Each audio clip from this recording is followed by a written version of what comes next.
Hello, my name is Robert Payes.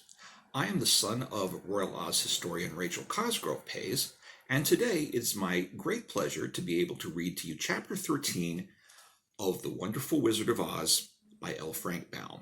Let's begin.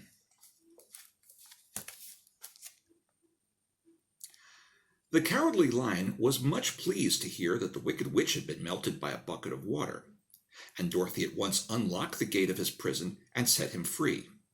They went in together to the castle, where Dorothy's first act was to call all the Winkies together and tell them that they were no longer slaves.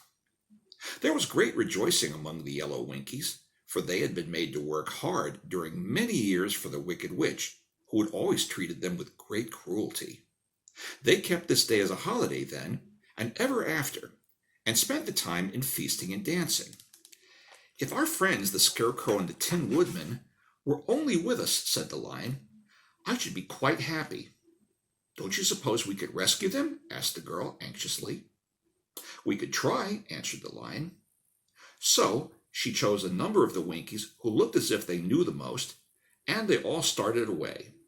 They traveled that day and part of the next until they came to the rocky plain where the Tin Woodman lay, all battered and bent. His axe was near him, but the blade was rusted and the handle broken off short.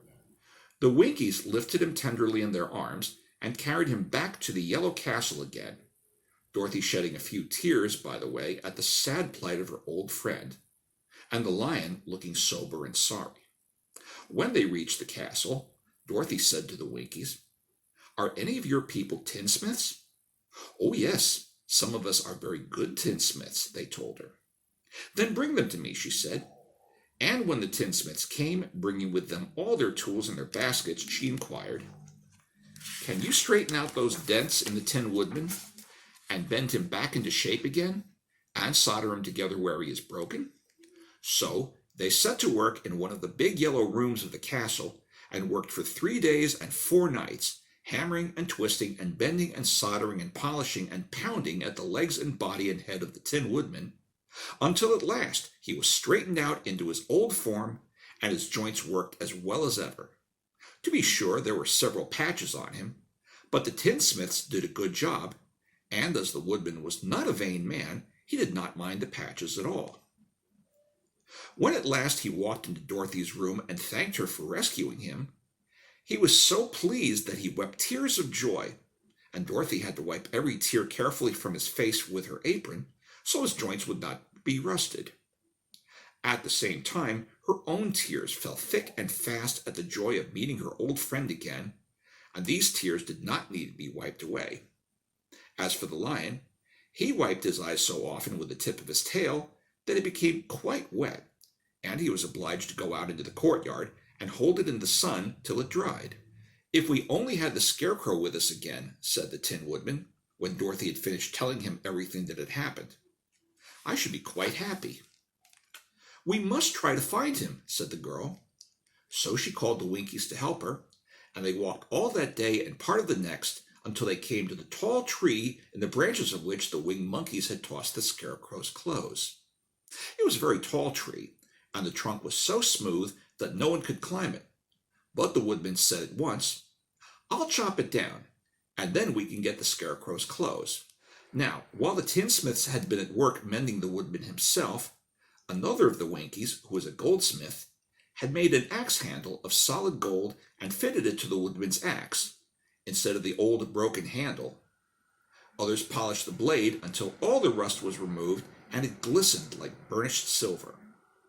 As soon as he had spoken, the Tin Woodman began to chop, and in a short time the tree fell over with a crash, when the Scarecrow's clothes fell out of the branches and rolled off on the ground. Dorothy picked them up and had the Winkies carry them back to the castle, where they were stuffed with nice clean straw. And lo and behold, here was the Scarecrow, as good as ever, thanking them over and over again for saving him. Now they were reunited. Dorothy and her friends spent a few happy days at the Yellow Castle, where they found everything they needed to make them comfortable. But one day, the girl thought of Aunt Em and said, "We must go back to Oz and claim his promise." "Yes," said the Woodman, "at last I shall get my heart." "And I shall get my brains," added the Scarecrow joyfully. "And I shall get my courage," said the Lion thoughtfully. "And I shall get back to Kansas," cried Dorothy, clapping her hands. "Oh, let us start for the Emerald City tomorrow." This they decided to do. The next day, they called the Winkies together and bade them goodbye.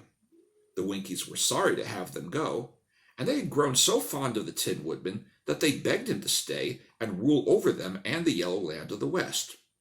Finding they were determined to go, the Winkies gave Toto and the Lion each a golden collar, and to Dorothy they presented a beautiful bracelet studded with diamonds, and to the Scarecrow they gave a gold-headed walking stick to keep him from stumbling.